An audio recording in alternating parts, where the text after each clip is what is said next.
Okay, can I have your attention? We're going to begin.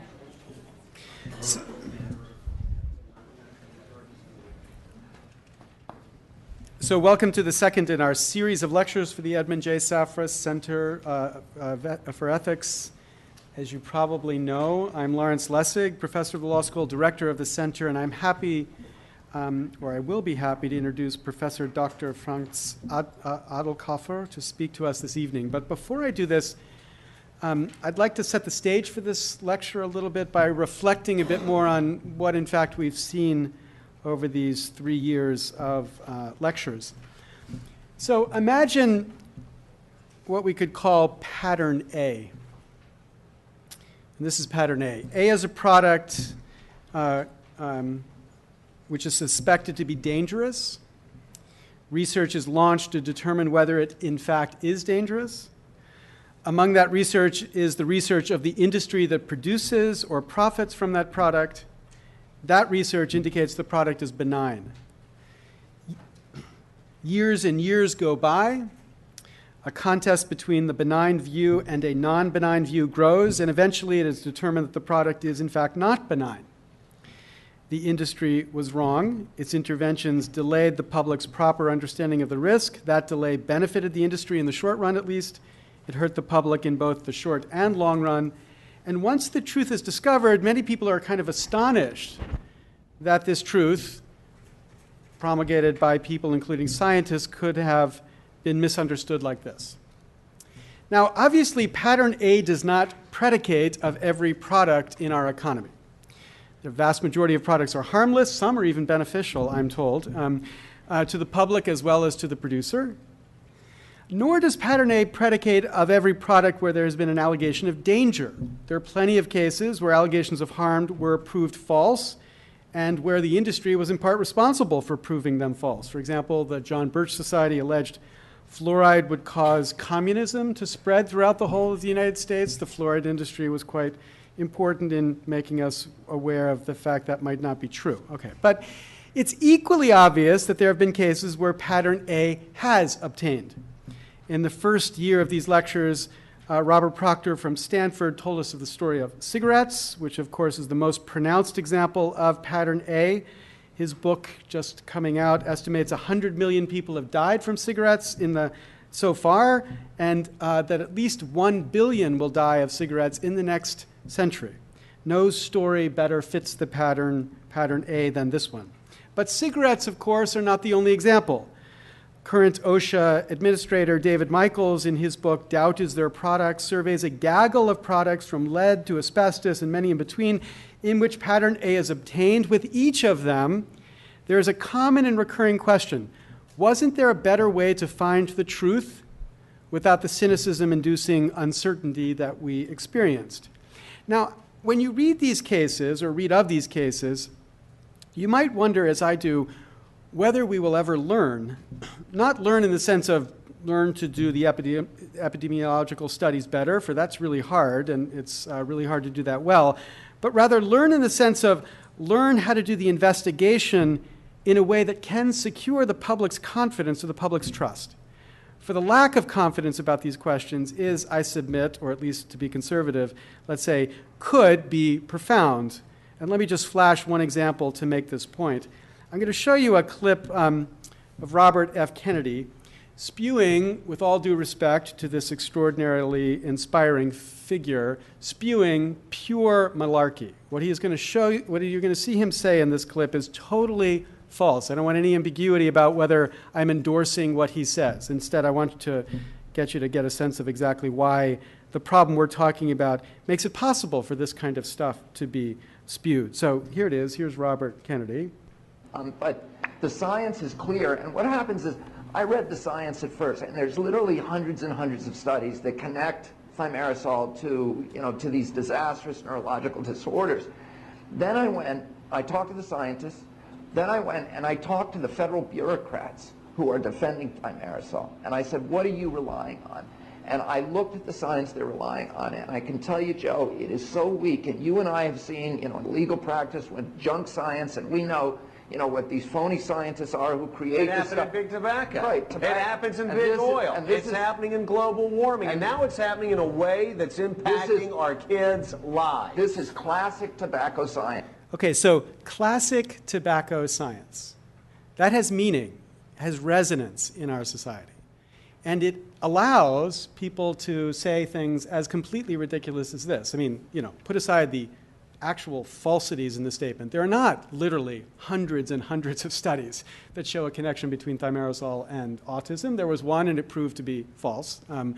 So put aside that. The point is it plays right into a set of attitudes which are deeply destructive of leading the public to where the public needs to be on important questions. Now, the question before us tonight is whether we're seeing another instance of pattern A. Or more precisely, the question I'm interested in tonight is whether there's a way to pursue the important question of the safety of microwave radiation without falling yet again into pattern A. Or more precisely again, the suspicion that we are in pattern A. Our objective tonight is not to resolve the question, do cell phones cause cancer? Our question tonight is to understand some of the dynamics involved in answering that question and some of the, what those dynamics might evoke with the discomforts of the contours of pattern A. Now we have for the affirmative argument in that case a plethora of resources with us tonight. We're joined by Deborah Davis, whose book, Disconnect, argues quite forcefully that indeed we are in yet another example of pattern A with respect to these questions. And we will hear tonight a lecture from Professor Adlkofer, who has experienced, and some would say suffered, a dynamic that at least fits within what I've called pattern A. Whether it does or not is a judgment you can draw, and how we could change the structures so that it doesn't fit within this pattern is the challenge of the project that is our lab. So Professor Dr. Franz Adlkofer received his doctorate from the Max Planck Institute for Biochemistry in Munich in 1965, and he pursued his postdoctoral work in internal medicine at the Freie Universität zu Berlin. From 1976 to 1992, he held a leading research and management position focused on smoking and health in Germany. And from 1992 until August of this year, he was the executive director and from 2002 a board member of VERUM, the Foundation for Behaviour and Environment in Munich. His work is focused on the investigation of diseases caused by behavior and environment. And until 2004, he has lectured on this topic at the Freie Universität zu Berlin.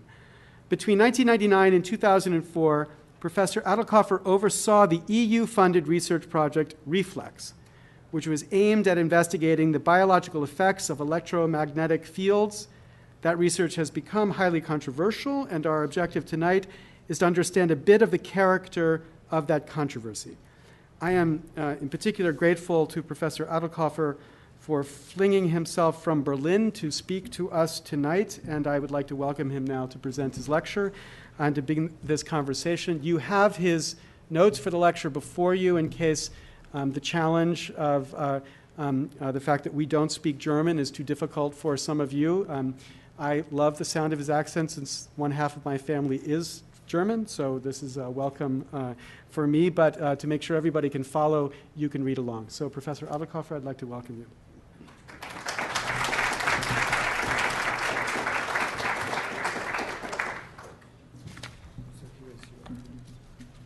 Thank you.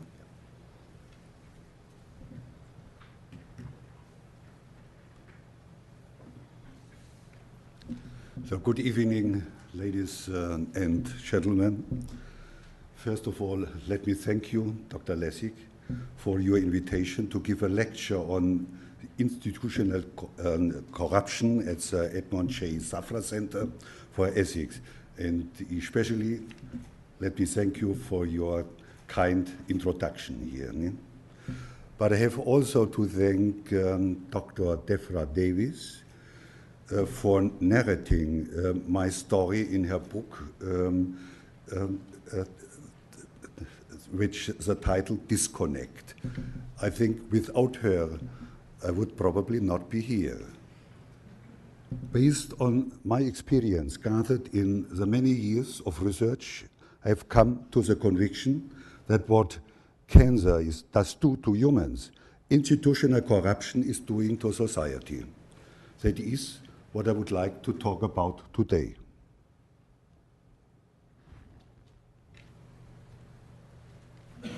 Yeah. There is no technology that made its way as quickly and as extensively into people's daily life like wireless communication.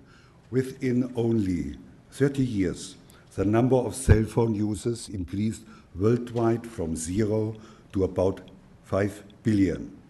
Since our knowledge on possible adverse effects of radio frequency electromagnetic field is still rather poor, it is true that at present the biggest biophysical experiment of mankind is underway with uncertain outcome. This judgment is based on my personal experience as a scientist working in the area of radiation research for about 15 years now. Before that, I held a leading position in tobacco research in Germany for about 20 years.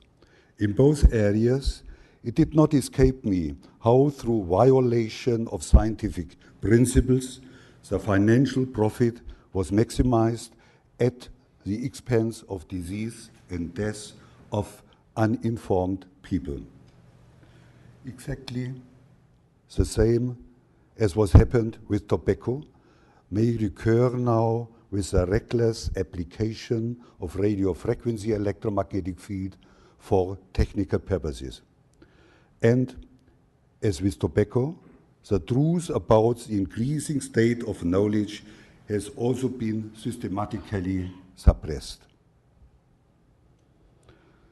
My personal story within the history of research on electromagnetic fields is only a tiny, but certainly drastic episode that shows how far the industry is willing to go in order to defend its vested interest. Under Research in Action on your website, Dr. Lessig, I read that institutional corruption tends to involve mostly legal practices. I do not doubt this. However, I have to add that the industry does also not refrain from illegal, even criminal practices, if considered necessary.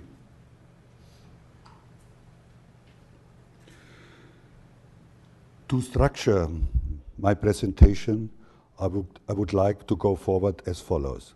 First, I want to report on how the European Union-funded Reflex study was treated when the results were in contrast to what the wireless communication industry expected. Then I will talk about the quality of research data when funding is provided by industry or jointly by industry together with governments.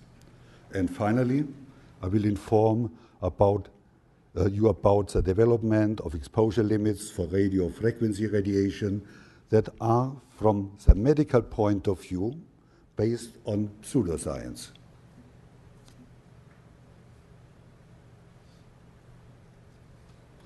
The Reflex study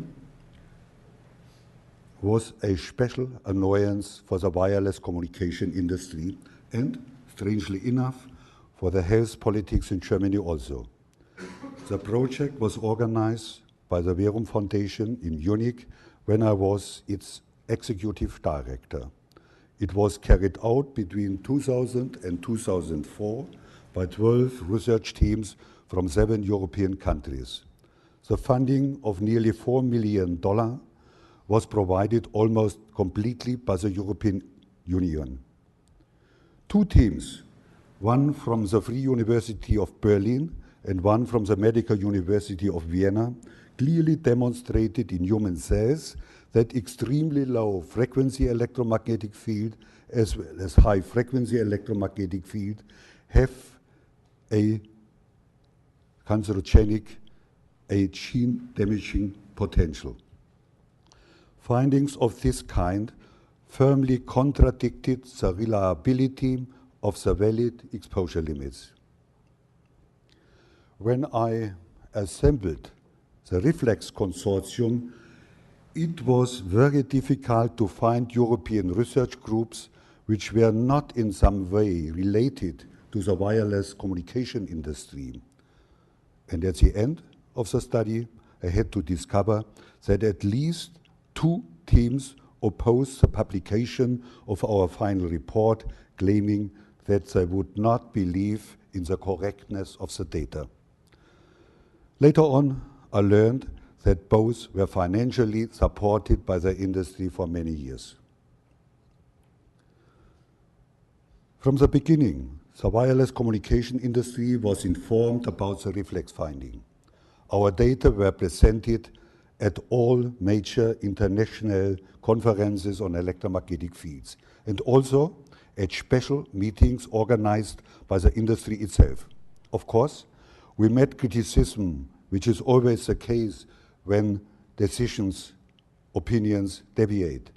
But it was no problem for us to contradict.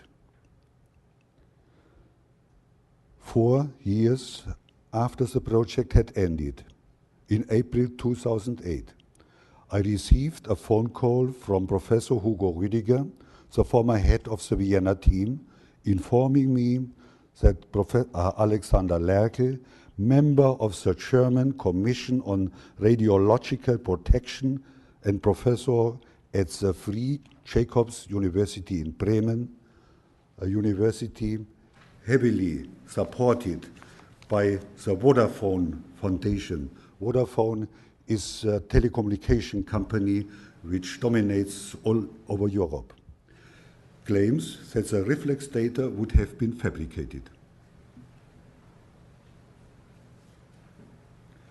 Lerkel, at present head of the Committee on Non-Ionizing Radiation in the Commission on Radiological Protection, came to the dramatic conclusion, and I quote, "The results published by Diem et al., Diem is a member of the Vienna team, were indeed worrying.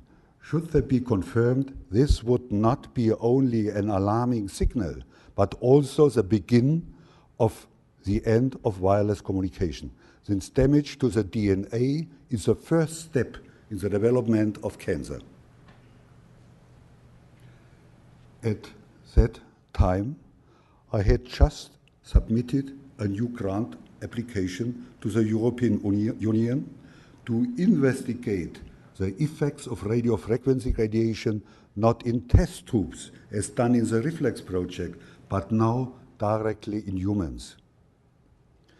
This was obviously the reason why Lerkel decided to act.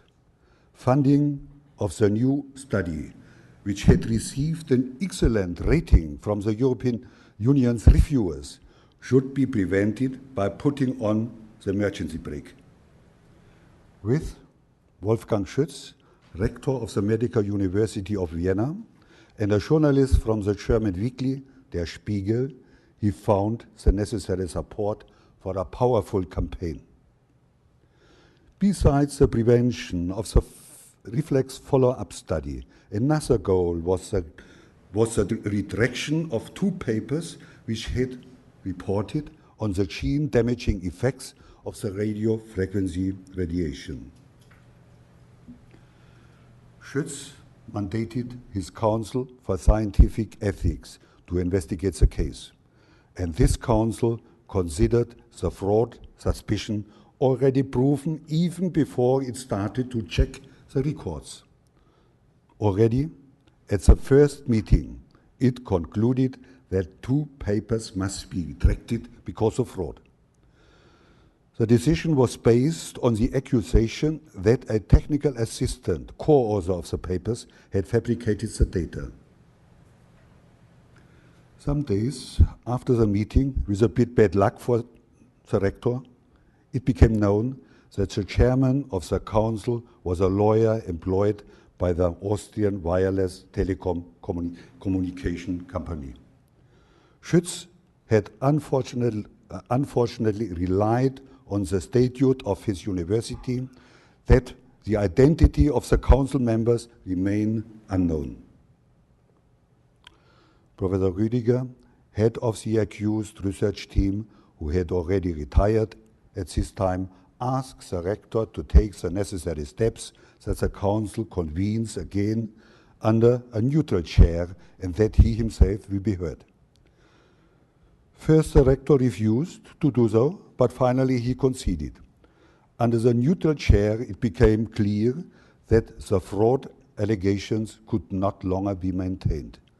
To save the rector's face, who had already informed the public about the fraud at his university, it was proposed to Rüdiger that he should retract one of the papers, and in return the rector would not repeat his fraud accusations anymore. Quite reluctantly, Rüdiger accepted this proposal in order to limit the damage to his university, the rector, his former team, and of course himself too. But in a further press release, the rector repeated all the fraud allegations as if the exoneration of his counsel did not exist. As proposed, Rüdiger asks the editors to retract the respective paper, but the retraction failed due to the insistence of two co-authors who were independent from the rector. And finally, also the editors resisted because Lerchel's and the rector's motives had become too obvious. After a final press release, in which the rector speaks of a quick and unambiguous clarification of the case, and again ignores the findings of this council, he finally decided to terminate the joint activities with Lerchel. So Lerchel had to act on his own, and he did.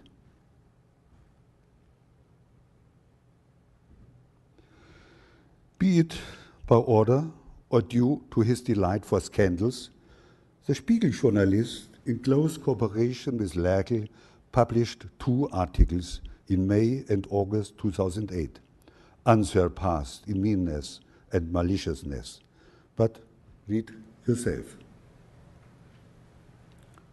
In the first one, under the heading Caught at Foul Play, he reports on the sensational turn the evaluation of the worldwide cited Reflex study took. The second one was the reaction to the protocol of the Council for Scientific Ethics that did not find any evidence for the fraud allegation. In this one, under the heading, the professor's favorite, he complains that obviously science is not in the position to investigate such a grave fraud as the one in Vienna with its own means. This article adds a new element that is ridicule, the enemy. Illustration and text portray an old professor, my colleague, infatuated by a young, nice-looking woman, thus not noticing how she is fooling him. Of course, the story of the fraud in Vienna went round the world. Just two examples. Here, a report in Science. And here, a report in the British Medical Journal.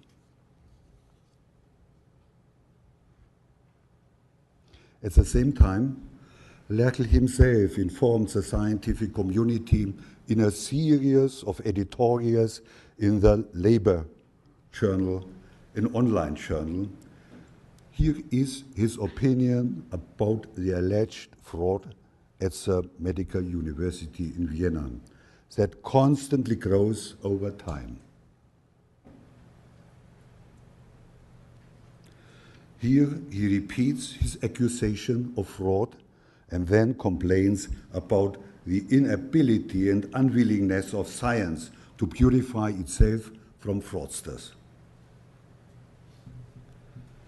There were many more attempts to destroy the Reflex results as well as the scientific reputation of their authors.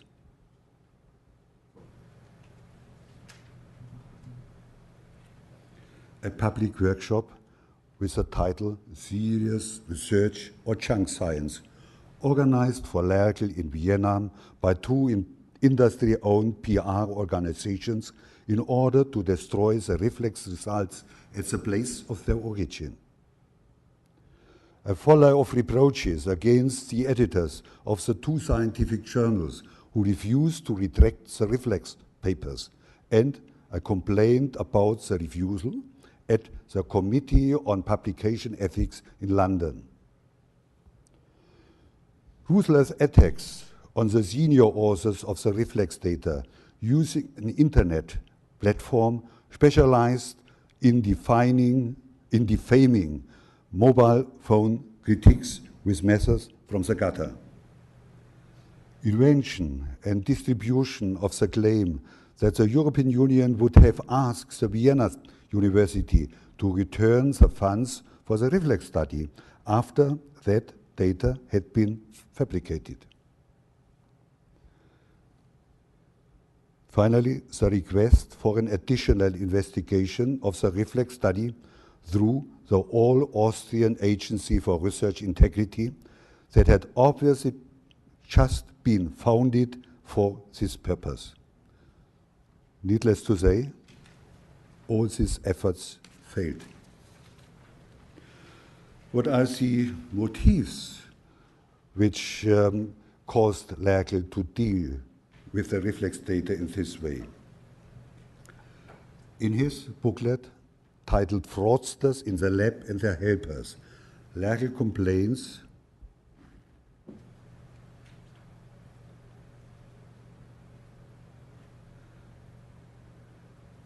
that he is suspected of acting on behalf of the wireless communication industry. Obviously, he is not aware that he himself confirms the suspicion by explaining his motives solely with economic reasons, while not losing a word about his responsibility to protect people from possible health risk. But read yourself. What I have shown are just a few aspects of a scandal that spreads light on a questionable network between the wireless communication industry, politics, the media, and science hired for the protection of radiation. Schütz and Lerkel failed in their attempt to retract two papers that they accused of fraud from the scientific literature. But the wireless communication industry has no reason to be unhappy about the outcome of their campaign. According to the saying semper aliquid, always sticks something.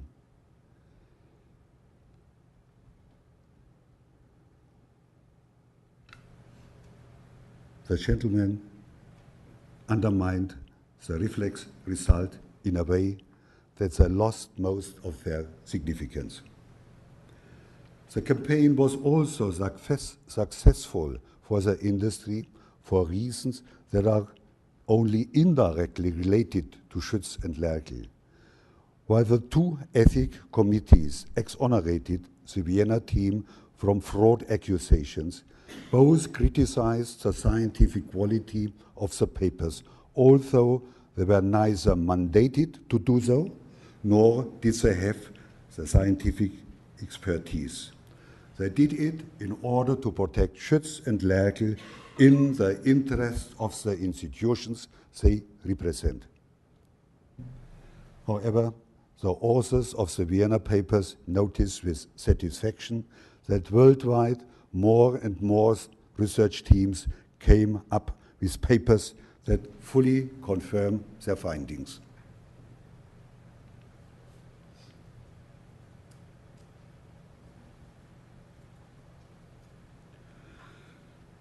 Let me go on with the German research program and with some manipulation of data. Between 2002 and 2008, a total of 54 studies have been carried out within the frame of the German telecommunication research program. This program was jointly funded with about $23 million by government and wireless communication providers. It was designed with the help of scientists who closely cooperated with the mobile phone industry.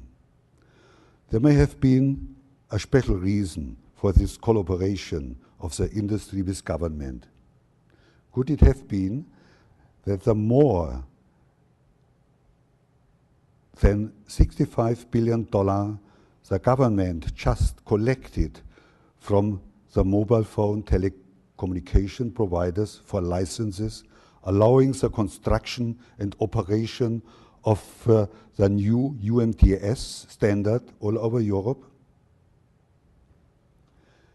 The consequence of research showing damage to the human health would either result in the economic ruin of several companies or in the back payment of the money by the government. According to the government, the research program was needed due to several reasons. First, the radio frequency electromagnetic field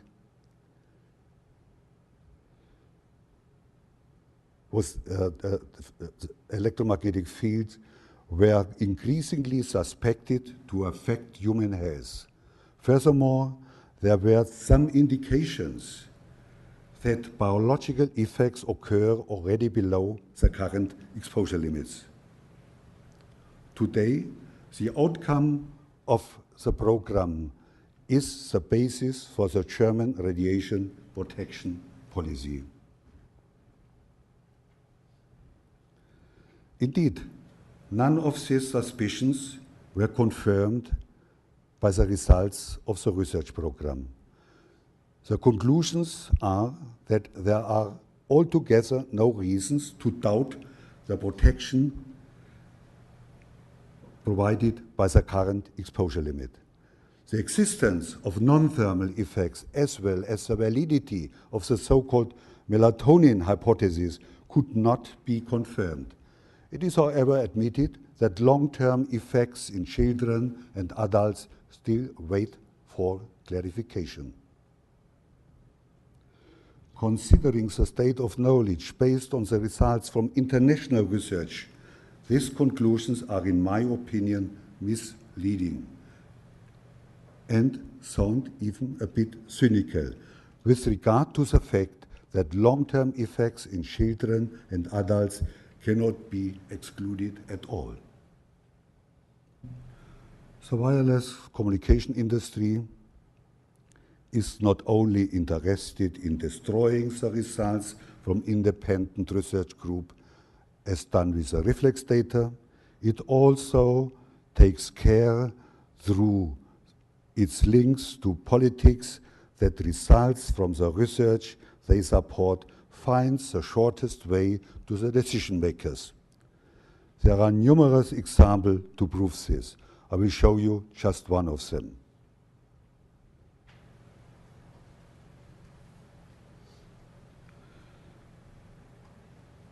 It is the annoyance of the telecommunication industry that more and more people try to stop the erection of new cell towers in their vicinity by citing sleep and other health disorders. These disorders are frequently explained with the so-called Melatonin Hypothesis. Since this hypothesis is the cause of unpleasant confrontations with the public, it needed to be refuted. To do so was one of Alexander Lerchel's tasks within the German research program. The neurohormone melatonin is synthesized in the pineal gland located in the diencephalon of mammals. It is released during the night, thus steering the circadian rhythm processes. A series of positive effects in the human body, especially the scavenging of free radicals for the prevention of cancer, is ascribed to melatonin. It seems to contribute decisively to the general well-being of people. No doubt, evidence of its inhibition of the synthesis through radiofrequency radiation would lend support to the melatonin hypothesis and thus create a considerable obstacle for the further expansion of the telecommunication technology.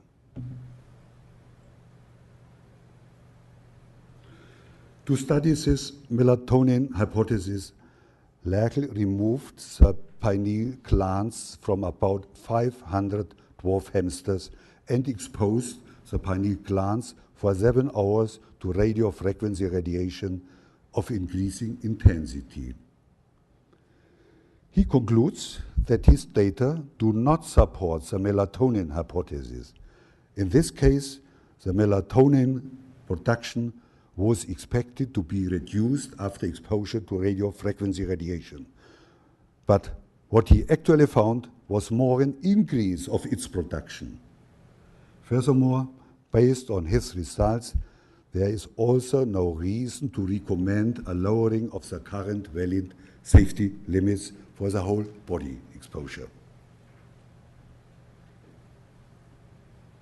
However, the diagram from the final report that he submitted to the German government seriously contradicts his own conclusions.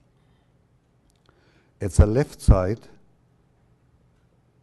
you see the effects of the non-modulated, and at the right side, the effects of the modulated radiofrequency radiation with increasing intensity.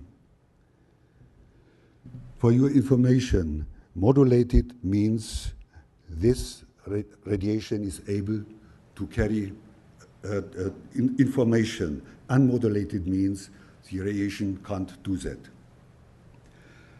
After the exposure to both signals at 8 milliwatt per kilogram, see the upper row,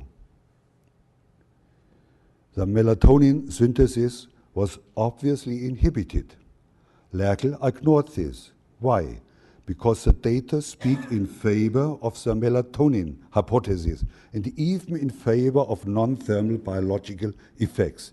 This is certainly not what he wanted to find. To give you an indication of what is going on under real life conditions, the whole body exposure of people in the vicinity of base stations is certainly below 8 milliwatt per kilogram. The data obtained with 80 milliwatt per kilogram and 800 milliwatt per kilogram, see the two middle rows, are correctly cited. There are the basis for his claim that the melatonin hypothesis could not be confirmed, since there were either no effects or an increase of the synthesis, what in his opinion may even point to positive effects of the radiation. With 2,700 milliwatt per kilogram, shown at the row beneath, the signals worked in opposite direction, non-modulated waves up and modulated waves down. This findings is of great importance with regard to the validity of the exposure limits, but has also been ignored. Why?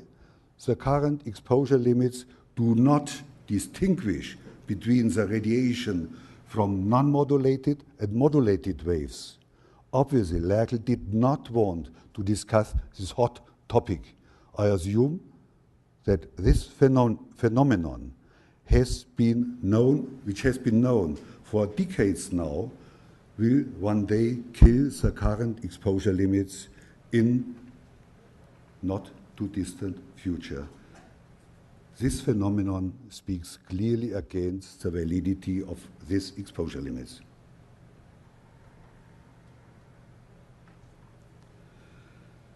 Altogether, there are at least 3 reasons which clearly show that Lerkel's experiments have no relation to reality. 1, the melatonin synthesis is controlled by a steering system outside the pineal gland. Therefore, the melatonin hypothesis can neither be proven nor refuted by exposing isolated pineal glands. 2. From results obtained with dwarf hamsters, no conclusion can be drawn for humans, especially because the circadian rhythms are dramatically different. Dwarf hamsters get physically active when people go to bed. 3. The results do not support the author's convictions, and everything has been ignored what didn't fit into his understanding. If at all, the data speak more for than against the melatonin hypothesis, and more for than against athermal effects, thus contradicting the validity of the present exposure limits. Nevertheless, Lerchel's findings are still used in the German government, by the German government, to justify its policy for the protection of the public from radio frequency radiation. Now to the exposure limits based on thermal effects only.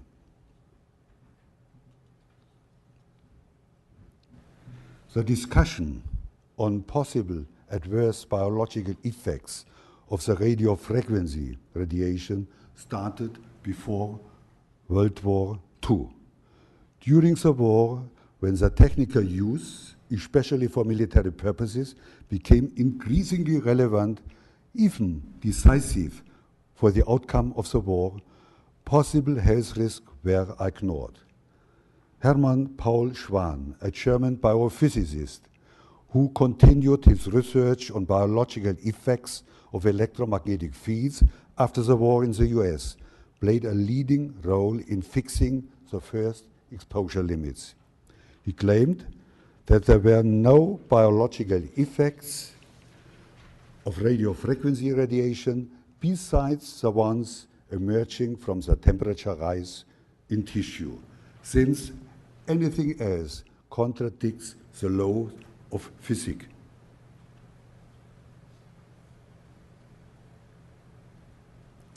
In 1953, he proposed to the US Navy an exposure limit of 10 milliwatt per square centimeter, with which he was confident to prevent the rise of temperature in the human body.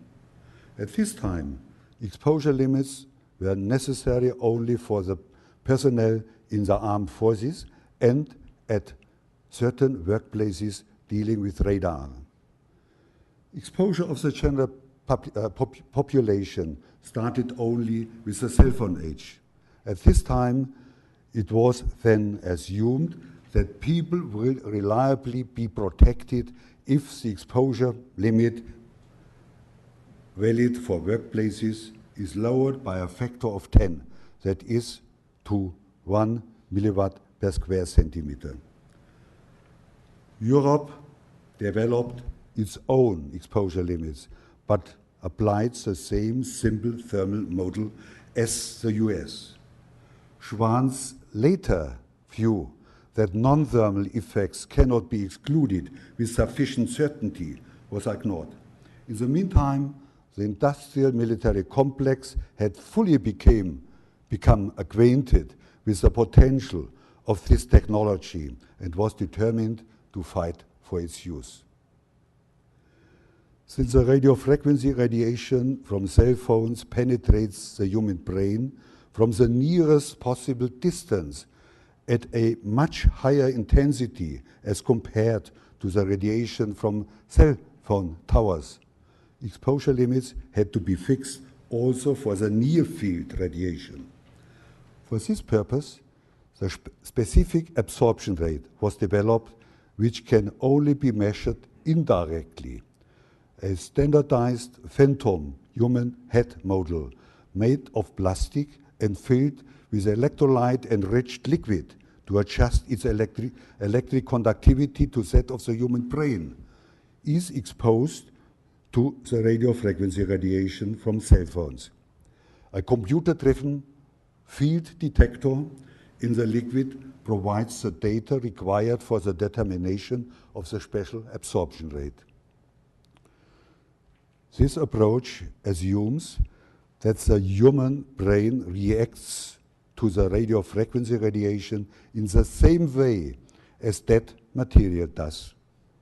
It does not consider that the human brain contains 100 billion living cells which operate and communicate with each other on the basis of electrochemical mechanisms. That these mechanisms can be misdirected quite easily by electromagnetic field has been shown many times. For a medical doctor, this alone is reason enough to deeply distrust the protection promised through the specific absorption rate that is solely based on physical deliberations but totally neglect biological considerations. The debate whether or not, in addition to the undisputed thermal effects of the radio frequency radiation, so-called non-thermal effects exist, overshadowed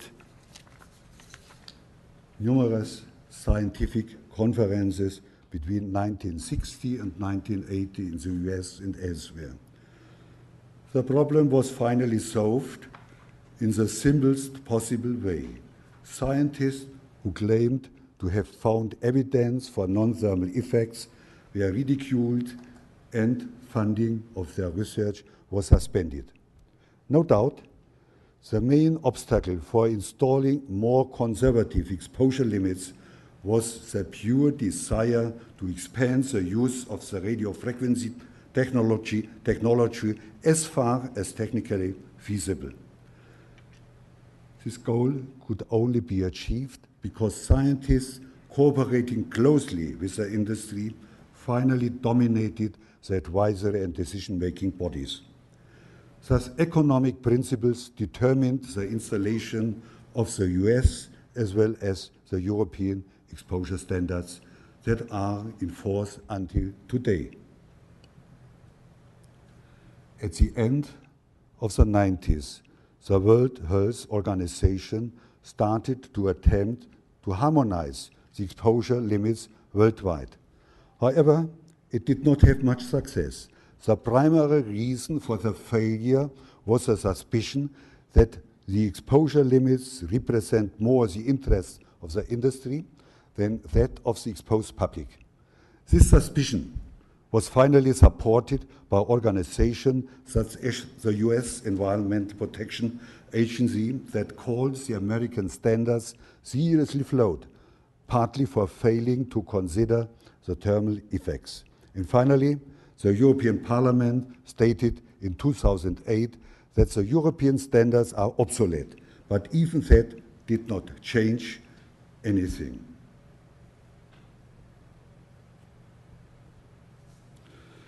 Opposition against the harmonization of exposure limits came from China and especially from Russia, where 6 decades of research on biological effects of radio frequency radiation produced a totally different picture and a different state of knowledge.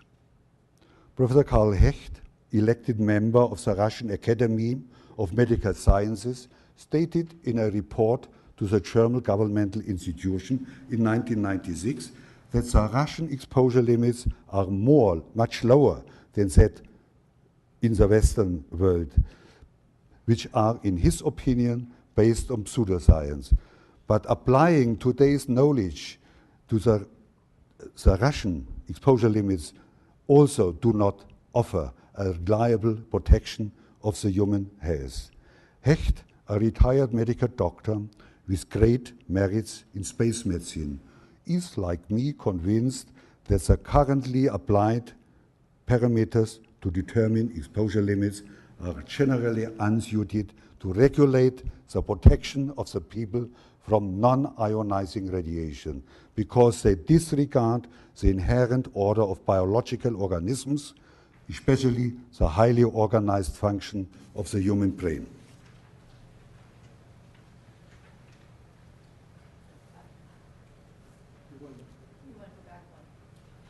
wanted to leave it out, but I can't go back. So, in this connection, I feel that I should let you know Hecht's personal experience made in this area of research. They are in no way different from mine. I quote, "As I know from 50 years fight for a real protection against electromagnetic field radiation, that the advocates of high exposure limits do not treat their opponents with affection. I am sure to suffer in the future reprisals, slandering, and discrimination. Proudly, I will fight these wheelings and dealings, and I would be grateful to receive the support of the ones I tend to help." How aware the Russian administration was of the biological effects of radio frequency radiation was shown by the irradiation of the US Embassy at very low intensities between 1962 and 1979 during the time of the so-called Cold War. Out of the 4 ambassadors in those years, 2 apparently died of cancer or leukemia. 1/3 of the embassy staff showed leukocytosis and chromosome abnormalities. A costly but secret research project in the US called Pandora was carried out to study the effects caused by this very low radiation intensity and to understand the reasons why the Russians did do that. As far as I know, the results of Pandora have never been published. US protest was, however, feeble because evidence of a fatal effects of the radio frequency radiation would have had severe consequences for the economic and military use of this technology.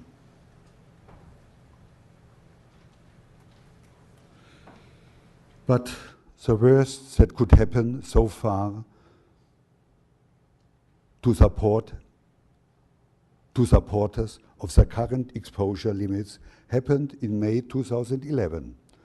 The International Agency for Research on Cancer classified high-frequency electromagnetic fields, including cell phone radiation, as possibly cancerogenic for humans. The decision was based on the vote of 30 invited scientists from 14 countries.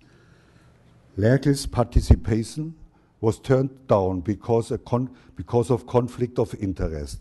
The same happened to another well-known scientist, Anders Albohm from the Swedish Karolinska Institute.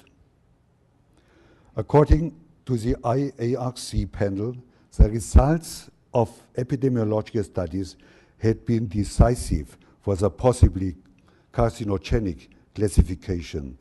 These studies observed an increased risk for brain tumors after long-term, more than 10 years, and intensive use of cell phones.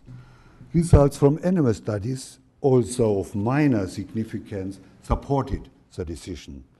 However, results from basic research, like those from the Reflex project, that showed changes in structure and functions of genes in isolated human cells, but also in living animals, have not been considered at all. If that were done, the classification would not have been possibly carcinogenic, but rather probably carcinogenic. The classification of radio frequency radiation as possibly carcinogenic is a warning shot for the telecommunication industry, as well as for the many governments on its side. Quite obvious, there are strongholds, that is, the national and international committees that they have filled with hired scientists in the course of decades in order to achieve their goals, have been heavily damaged. The counter-offensive which has meanwhile been started by these scientists, will hopefully not turn the development back to the time before May 2011. For example, Leclerc's claim that the IARC may with this decision have ruined its reputation as a scientific organization may provoke the opposite of what he intended. Hopefully, this will open the eyes of those politicians who are responsible for the health of people, so that they recognize that they have much too long followed the wrong advices and with them the wrong path. Judge William Alsop from San Francisco most recently stated, I quote, "The overall impression left is that cell phones are dangerous and that they have somehow escaped the regulatory processes. No doubt, the time has come to adjust the telecommunication technology to the human organism, since the opposite way, which has been followed much too long, is impossible. To achieve this goal, politics must react to the following requirements. 1. Get rid of the biased experts in national and international committees on radiation protection. 2.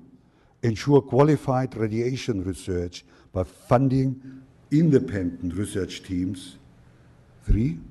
Lower the present exposure limits to the minimum just high enough to guarantee the functioning of the technology. And 4th, take and enforce precautionary measures that protect people." My conclusions. The Harvard Edmund J. Safra Center is studying the sticky problem of institutional corruption.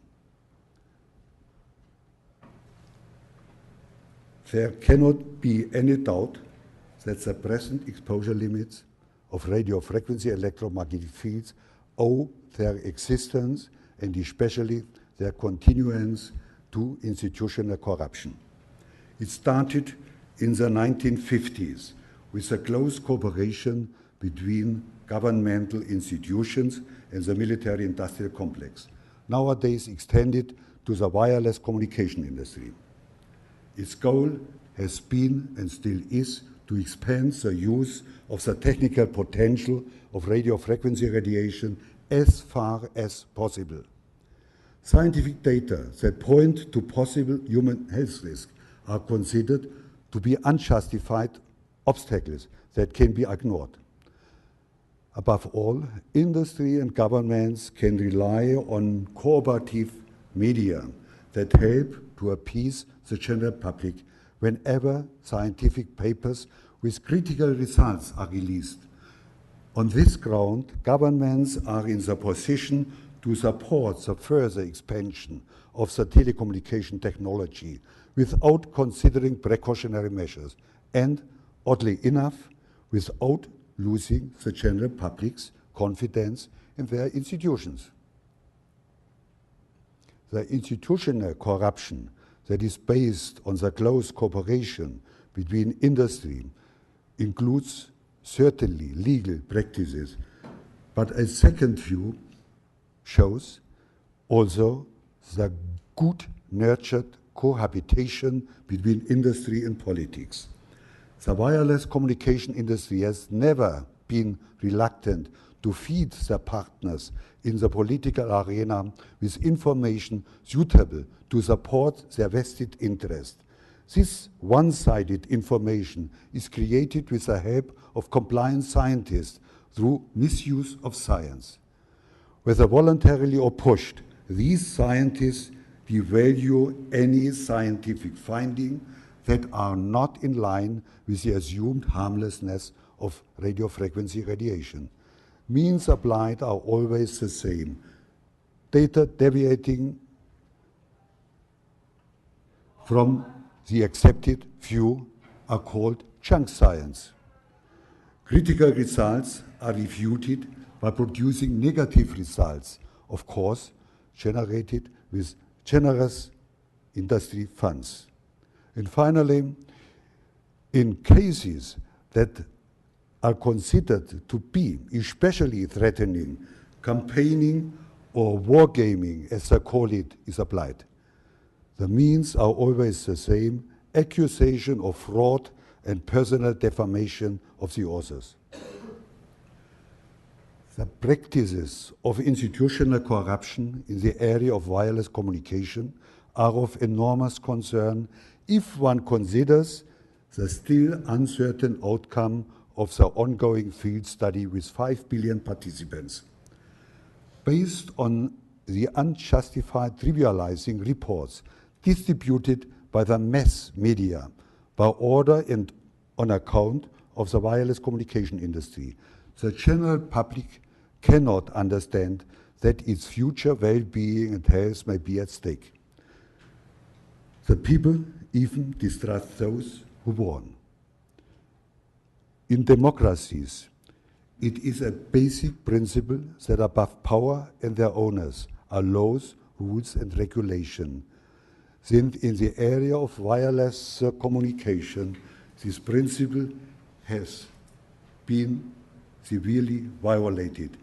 It is in the interest of a democratic society to insist on its compliance, and this is it what I wanted to do today.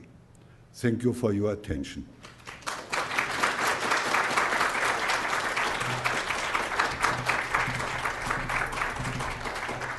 Thank you. So, as is our convention, we'll take questions, and I will acknowledge the person, and if you want to be on the queue, just get my eye and see that I've signaled that I've seen your hand. So, this is a law school classroom, so we can cold call on people if nobody asks. Francis? And, I'm sorry, yes, and you can press the button and you will have a microphone. Just on the science, on page, I don't have a page number here, but it says with 2,700 milliwatts per kilogram, is that what this MW stands for, kilogram? The signals worked in the opposite directions, non-modulated waves up, modulated waves down, and you said that that should be considered. I just want to know, when you mentioned the 8, the figure of 8, you had 80, 800, and then the 8 milliwatts. How far above the exposure limits of the ordinary citizen is the 2,700, or is it not far above? I may not have got it right. Are you talking about the exposure limit of the general population? You compared the figures, the exposure limits used in the Lessig studies. I think it was Lessig, you said, who did these studies. Yes, Lurchel, with the exposure that people ordinarily have. And you at one point said exposure at signals at 8 milliwatts is far above. Yeah. And the only area where you didn't mention whether it was far or below, where there was significant difference, was 2,700 milliwatts. Is that above or within the range of what people are standardly exposed to? We have to differentiate between modulated near field exposure and far field exposure. For the near field exposure, we have safety limits of 2 watt per kilogram. And these safety limits are subdivided if people are advised to be cautious to 0.6 watt per kilogram. That should be safer than 2 watt per kilogram. But 2 watt per kilogram is the ordinary safety limit in Europe. In the States, the ordinary safety limit is 1.6 watt per kilogram. All right, so this is still below that, and it did show results. That was important for me to know, that there were actually results that were inconsistent with the data and what was thought to be safe, right? Yeah. And that's where it comes in. Okay, so the thing that I wanted to know was, again, this is a science question. When these results came out, I happened to be at the NIH last spring in Washington, and we received an email, all of us who were working there in the Department of Clinical Bioethics, from the head, or used to be head, Ezekiel Emanuel, who I think is known to many people here. Again, bashing these results, because the point that he made was that if these results were correct, the results in favor of the danger, basic science, not medical science, but basic physics would have to be altered. The view about what sort of things can affect the human DNA. And one of the reasons he was suspicious was because this was not a finding that was just at the level of biology, medicine, whatever. It would require a really deep, radical alteration of our view in basic physics. And I just want to know whether that is true, whether, or that was just another scare tactic to make you think that this couldn't really be the correct data. Is the result of this data, would it require, in order for it to be thought to be true, basic changes in our view about physics? Yeah, that is what you are asking me, that is under discussion. If you look at the epidemiological data, we have to assume that none of these persons who are using the mobile phone is exposed to a level higher than 2 watt per kilogram or 1.6 watt per kilogram. There are some exceptions with children, for example. On the other hand, it is claimed that nothing could happen to these people, and in reality, we have many epidemiological studies which demonstrate that these people are at risk concerning the long-time exposure. Something must be wrong from the basic considerations, and therefore, my colleagues and I myself, we feel that these safety limits are based on pseudoscience, that they have to be changed, that safety limits have to be developed based on biological findings. Can I just interject? Yeah. I think Frances is asking a slightly different question. So I think what she's asking is the view that non-ionizing radiation cannot have any effect on DNA is the view that Zeke Emanuel was asserting. And his claim, his argument against the possibility of these results being true was the only way non-ionizing radiation could affect DNA is if our basic understanding of physics was wrong. So the question is, is there a good, does it require altering an understanding of physics to believe that non-ionizing radiation could affect DNA? As in my understanding, we can't use physics at all to develop safety limits, because physics claims that everything is based on thermal effects. In reality, it is claimed that above 2 watt per kilogram, if we look at the mobile phone, the heat is increased, and this might change everything.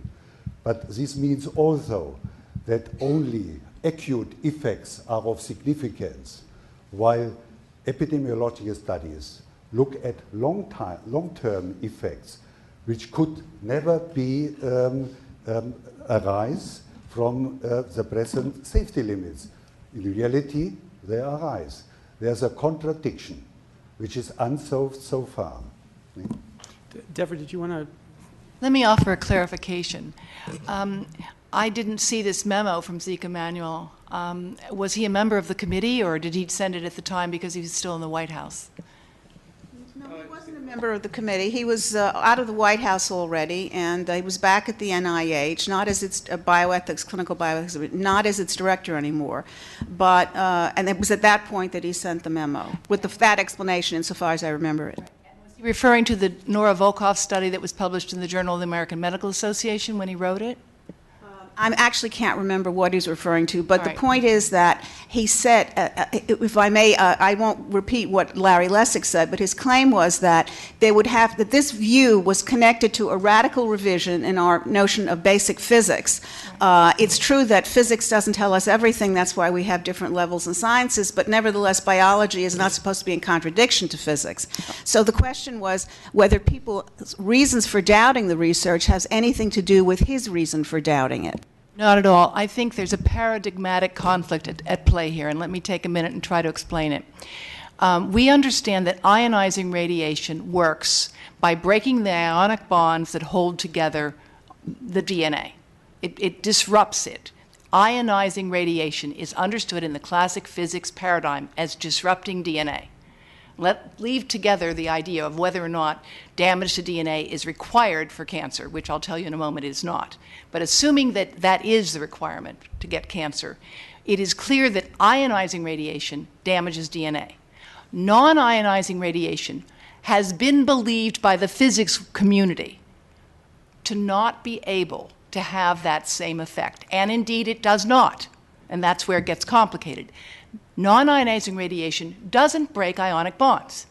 There's nobody, I think, that would say that it does damage in the same way as ionizing radiation. However, and this is where Dr. Adlkofer's work is so important, and I should add, it's very important that Zeke Emanuel hasn't read this literature. I happen to know that. What he keeps saying is the same thing, unfortunately, which is it breaks the paradigm of physics. Well, now let me explain. As Dr. Adlkofer showed you, we're not talking about science, we're talking about institutional corruption. The fact that the science shows that non-ionizing radiation damages DNA is completely ignored by this, I would say, almost religious view, an epistemological view, if you will, that it's not possible within the domain of science for that to happen. Now, in fact, what Dr. Adlkofer's work has shown beautifully, and supported now by others, is the following. You can get damage to DNA from non-ionizing radiation. It has nothing to do with breaking ionic bonds. There are several different theories of what happens. One theory is that you get free electrons, and you get them free because the resonance is disrupted, and we don't fully understand how this happens. Another theory is that it disrupts the pairs that hold things together. We don't know which of these theories may or may not be correct, but the fact is, it's not that you need a radical new understanding of physics. You don't. You just need to understand that non-ionizing radiation has biological effects. It weakens the blood-brain barrier. We know that from many different studies. For example, non-ionizing radiation today is being used to treat hepatocellular carcinoma, liver cancer, at levels like a cell phone. Non-ionizing radiation is being used to promote bone healing for bones that don't heal. Non-ionizing radiation from cell phones is being used in surgery on veins. So if it's being used and has those kinds of biological effects, to me it makes no sense, quite frankly, to assert that you need to change the physics paradigm, but you do need to realize that there's some very deeply held dogmatic views here, and it's more almost like a paradigmatic conflict than it is anything else. And I'm sure people are entitled to those views, but the reality is the science, I think, which is why I wrote my book, is pretty clear. There is evidence that you can get damage from non-ionizing radiation. Now, let me just point out that about 2 out of every 5 carcinogens listed by the National Toxicology Program, the Board of Counselors of which I was a member for some time, does damage DNA and does cause cancer. Asbestos causes cancer. There's no debate about it. It does not damage DNA. Great. Nir. Thank you. I have 3 questions for our discussion, not necessarily for you. I mean, the first one is clearly for you, but so first, just a clarification question. Can you clarify what the IRC means when it says that something is carcinogenic? What proportion of the population will get cancer? The reason why I'm thinking about this is that obviously we also save lives in a variety of ways by using cell phones, facilitates medical delivery, facilitates building tall hospitals, et cetera, et cetera, et cetera. So it's not obvious to me that if there is one, once in a blue moon, a cancer case. The other question, second question is something more for us to think about together. When there is doubt, when there is, even if there was not institutional corruption, there would still probably be doubt because there are studies suggesting things in different ways. When is the right moment to get the public to hear about all these doubts, potentially for the government or for the WHO to tell the public there is a danger here? Some people, you might think that it's always good to disclose, but actually there are sometimes bad effects coming from disclosure of something that later on you say, oh, actually that wasn't quite a correct suspicion. There could be, in fact, loss of trust in institutions, just as there can be loss of trust coming from non-disclosure. Anxiety, potentially, overscreening that can cause cancer. We just had a chat a few minutes ago about mammograms and the cancer that they can cause, et cetera, et cetera. So what should we think about the right policy about sharing all this debate with the public? And thirdly, it's probably a question to other people in this law faculty, more than for yourself. I'm just curious, obviously the tort system is not disincentive enough for the cell phone companies that would deter them from doing the things that they're doing to bold, brave researchers like yourself. Why is that? Could potentially, one would have thought the fear that there would be suits from all these cancer victims in years to come would have been disincentive enough. Yeah, to your first question first. The IARC considers anything what belongs to radio frequency radiation, but their decision is almost solely based on epidemiological data. Epidemiological data show that after long-term use, there's obviously a cancer risk. And it varies from doubling the risk to a five-fold risk, depends on the study which are available so far. And we have asked the editor of this summary volume, which will appear in January next or February next year. He says, we considered all the radio frequency fields from the lowest frequency to the highest frequency. Everything is summarized, but our knowledge comes more or less from epidemiological studies. Therefore, they claim it's possibly cancerogenic. They do not say probably carcinogenic or proven cancerogenic to humans. This is also the problem the industry is confronted with. They do not accept what IARC has decided to publish. They had hoped that the outcome would be the data which are available do not allow any conclusion. That is the problem with IARC was confronted with. IARC had, I have said it already, not considered the basic research data. I think due to the defamation these data have been exposed to in the course of the years. And there are many data. Altogether, I think there are more than 100 studies which show biological effects below the safety limits and so-called athermal effects. And these effects do not exist in the opinion of the industry. But Nir is our utilitarian. So the question he's basically asking, I think we can recalculate like this. I'm not. If the worst case scenario is true, like the worst effect, biologic effect from this is true, how many more people every year die in the United States because of that? Because Near would say, you know, if it's 100 people, maybe that's okay because you're saving 10,000 people because you have cell phones. So do we have a sense of the order of magnitude, I think is the question. At the present state of knowledge, this can't be answered. To the best of my knowledge, it can't be answered. If, for example, Hardell from Sweden is right, he finds a doubling of the risk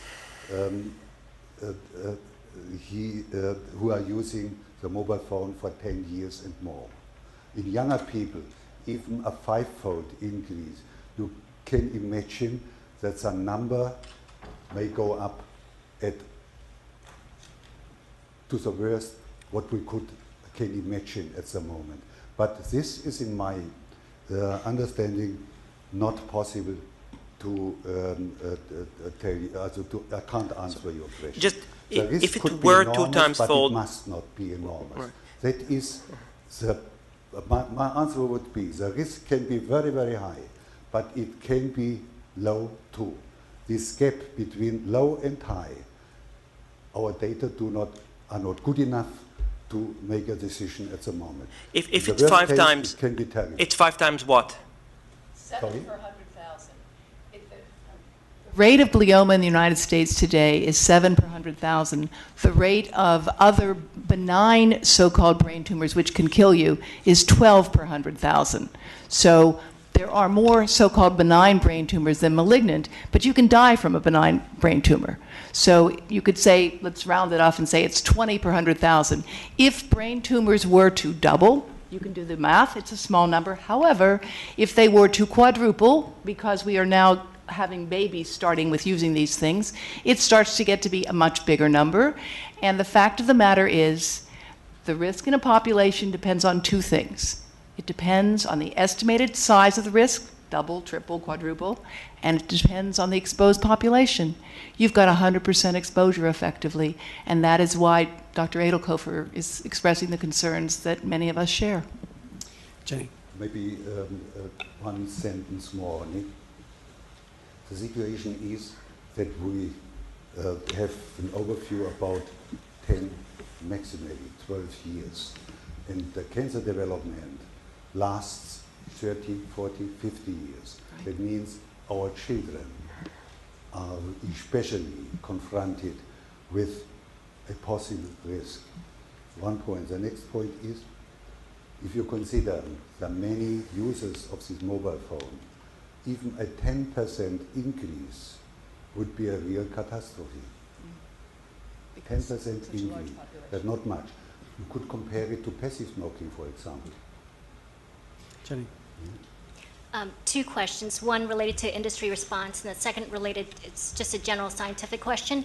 The first question is, it seems a pretty low-cost way of decreasing exposure is to use a hands-free adapter. And I'm thinking if I were sitting at a cell phone company and thinking what my response would be, why not just increase the marketing of these wireless adapters? I wouldn't have to admit liability in terms of the danger I'm imposing to other people. It's low cost. I still preserve my market. Why do you suppose the cell phone companies haven't taken that angle? And the second basic scientific question is, Bill and I were wondering, a lot of us have wireless routers in our homes. So we're wondering, is this the kind of frequency, sort of the electromagnetic radiation related to wireless routers? Is that the kind of radiation we should be concerned about? Yeah, so did you hear the first one? Yeah. So the second question was about Wi-Fi. Whether Wi-Fi is also. Franz, you can tell them to read the fine print. Then the problem is certainly what is the intensity we are exposed to. And in my understanding, the real risk is certainly to use the mobile phone.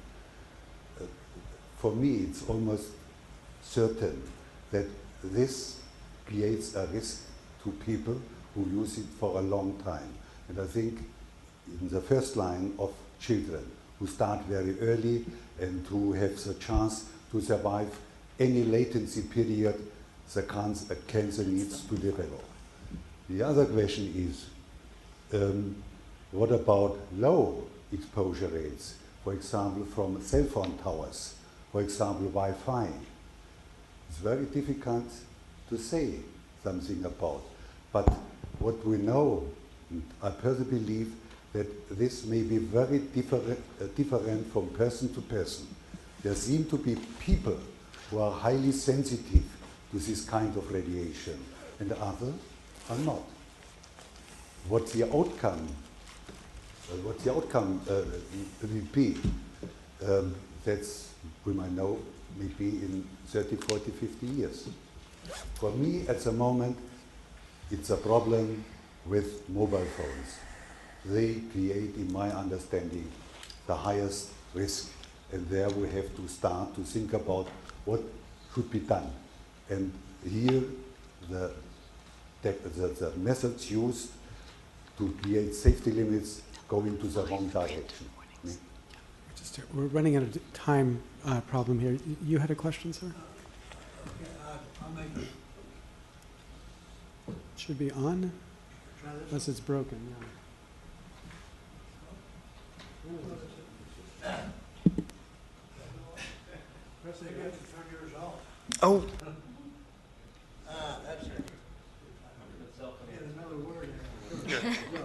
I just want to add a comment which really was given by a second commentator here concerning the first question, namely we have to get a new laws of physics. No scientist would ever assert that you have to develop a new law for a mechanism that you have no knowledge of. And therein lies the whole problem in this debate, is that there's no mechanism known, and that creates a problem that generates the kind of disbelief that many of us have. In that mode, and related to your question, I guess, slightly, is there any, at the present time, different frequencies have been asserted over the last 50 years to have effects of this type, or of some type, and it's not always the same effect. Is there a frequency window that is now believed to be more? Have you tested different frequencies?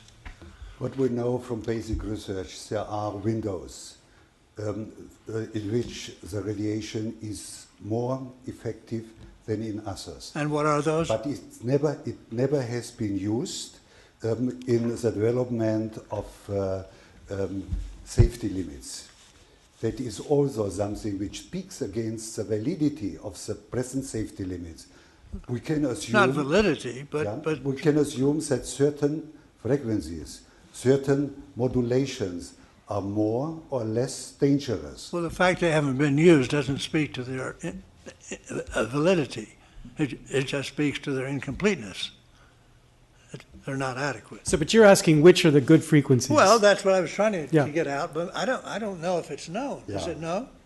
You assert that they are such, but is that a... For me, it's known that there are windows which are more, the radiation is more effective than others. But research in this area is, in my understanding, maybe the industry knows more about that, but the science, the published science, knows there are windows, but doesn't know how these windows really work. Well, if you know the window, that's Yeah. already something. These possibilities are, in my understanding, not studied enough because one has relied from the beginning on thermal effects only. Believing that there are only thermal effects, I can prevent really everything. Above a certain level, there's no increase in temperature, nothing can happen. Therefore, the present safety limits do not consider at all long-term effects, only short-term effects. And understandable only on the basis that they are based on thermal effects. And what we find that contradicts these thermal effects. We have effects in basic research in human cells, in animals, which are found far below the present safety limits. In our study, in the Reflex project, we have found the first effects at 0.05 watt per kilogram. That is 1/40 of the present safety limits. But in vitro experiments, it's difficult to transfer the results obtained in the tube, in the glass tube, to a human being. Okay, we have run out of time. I want to ask you to join me in thanking Dr. Adlkofer for his lecture.